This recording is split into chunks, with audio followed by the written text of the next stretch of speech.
नमस्कार दोस्तों, मैंने पिछली बार आपको बृहस्पति पुत्र कच्छ और शुक्राचार्य की पुत्री देवयानी की कथा सुनाई थी, जिसमें देवयानी ने बृहस्पति पुत्र कच्छ से प्रणय निवेदन किया था और कच्छ ने गुरु कन्या होने के नाते ये कहा था कि तुम मेरे गुरु की पुत्री हो, तुम मेरी बहन हो।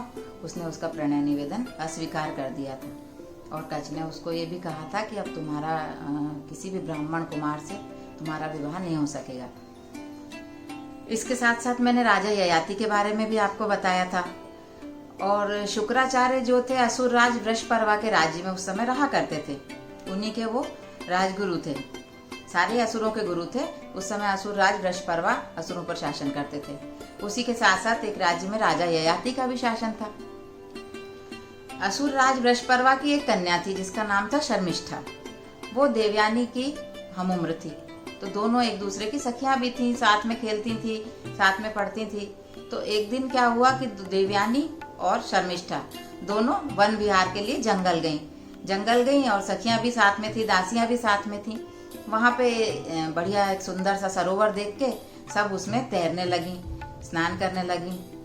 उस दौरान क्या हुआ कि उन्होंने सब अपने कपड़े किनारे पे रख दिए थे। हवा से उनके कपड़े एक दूसरे से मिल गए।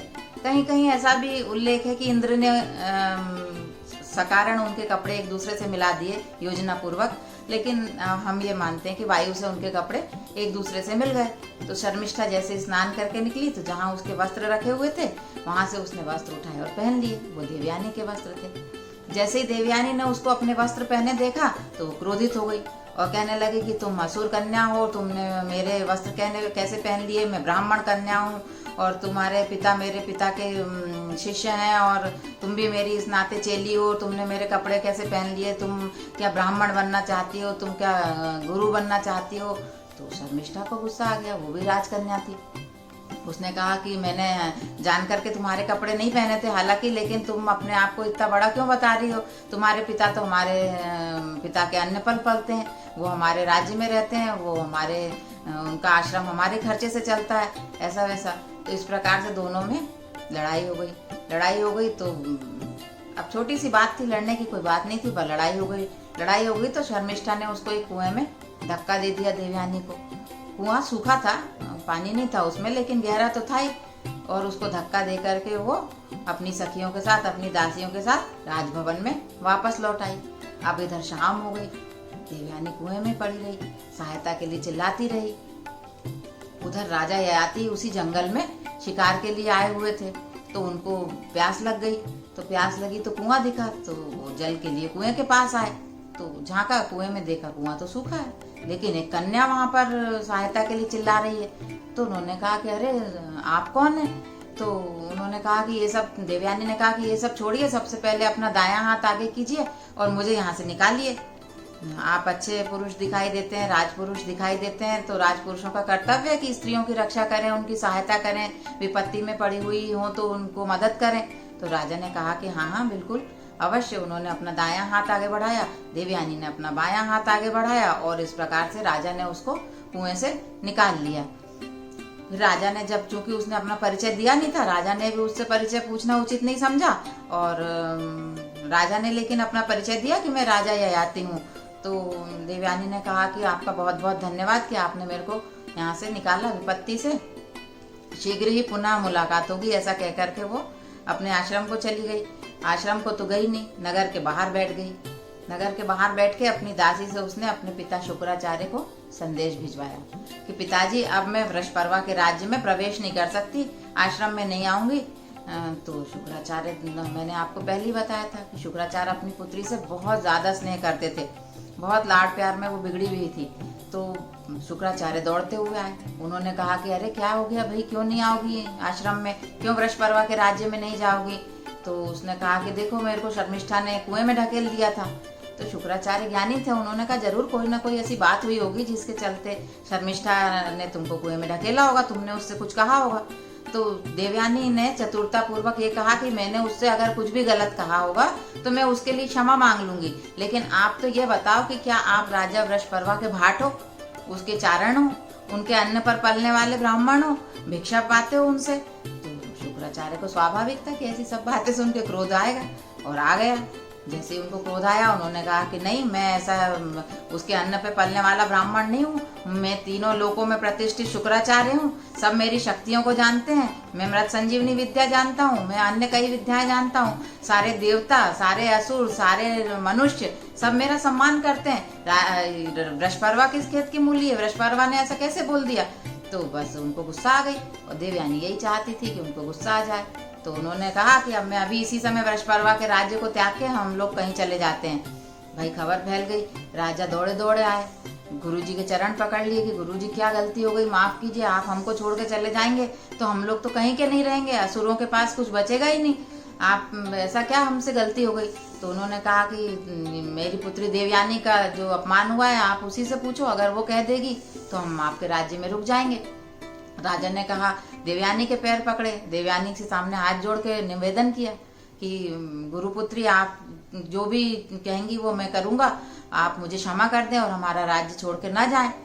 देवयानी तो अहंकारी थी, उसने कहा कि शर्मिष्ठा जो है आपकी पुत्री, उसने मेरा अपमान किया है, तो इसका दंड तो यह है कि वो 1000 दासियों के साथ मेरी दासी हो जाए।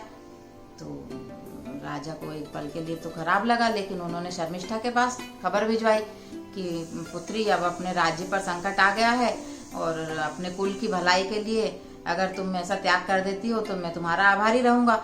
शर्मिष्ठा ने बिल्कुल एक क्षण की भी देरी नहीं लगाई, वो तुरंत 1000 दासियों के साथ वहां उपस्थित हो गई। उसने देवयानी के चरण छुए और कहा कि ठीक है, आज से मैं तुम्हारी दासी हूँ और ये मेरी 1000 दासियां भी, और मैं भी तुम्हारी सेवा करेंगे हमेशा। तो देवयानी ने कहा, क्यों, तुम तो बड़ी बड़ी बड़ी बातें कर रही थी कि मेरे पिता तुम्हारे पिता के अन्न पर पलते हैं और उनके भाट हैं, उनके चारण हैं, अब क्या हुआ? तो देवयानी शर्मिष्ठा ने कहा कि अपने कुल की रक्षा के लिए कुछ भी करना पड़े तो करना चाहिए और वही उचित है। कन्याओं के लिए भी, वधुओं के लिए भी, राजरानियों के लिए भी, तो वही मैं कर रही हूँ। राजपुत्री होने के नाते अपने कुल को बचाने के लिए तुम्हारा दासत्व स्वीकार करती हूँ।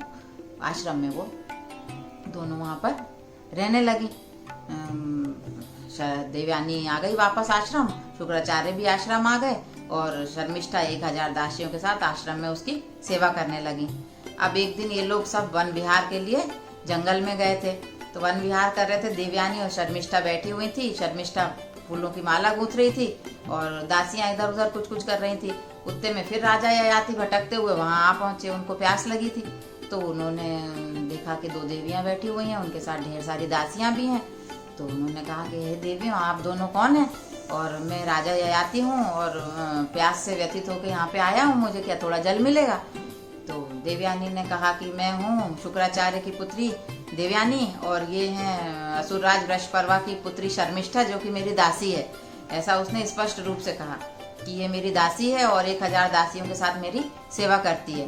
तो ययाति को थोड़ा सा खराब लगा कि असुरराज वृषपर्वा की पुत्री इसकी दासी क्यों है। खैर उन्होंने कुछ नहीं कहा। हालांकि वो शर्मिष्ठा को देखते ही उस पर मोहित हो गए थे, क्योंकि शर्मिष्ठा बहुत शालीन और सभ्य सुसंस्कृत दिखाई पड़ रही थी। वो तुरंत गई, उसने शीतल जल लाया दोने में और राजा को दिया। राजा ययाति ने उन दोनों को नमस्कार किया और जाने की आज्ञा मांगी।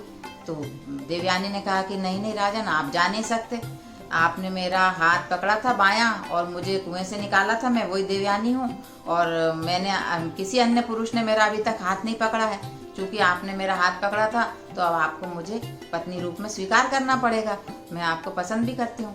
तो राजा ययाति ने कहा कि आप ब्राह्मण कन्या हैं, मैं क्षत्रिय हूँ। अगर मैं आपसे विवाह करता हूँ तो वर्ण संकरता का दोष भी लगेगा और आपके पिता तो इस विवाह के लिए बिल्कुल राजी नहीं होंगे।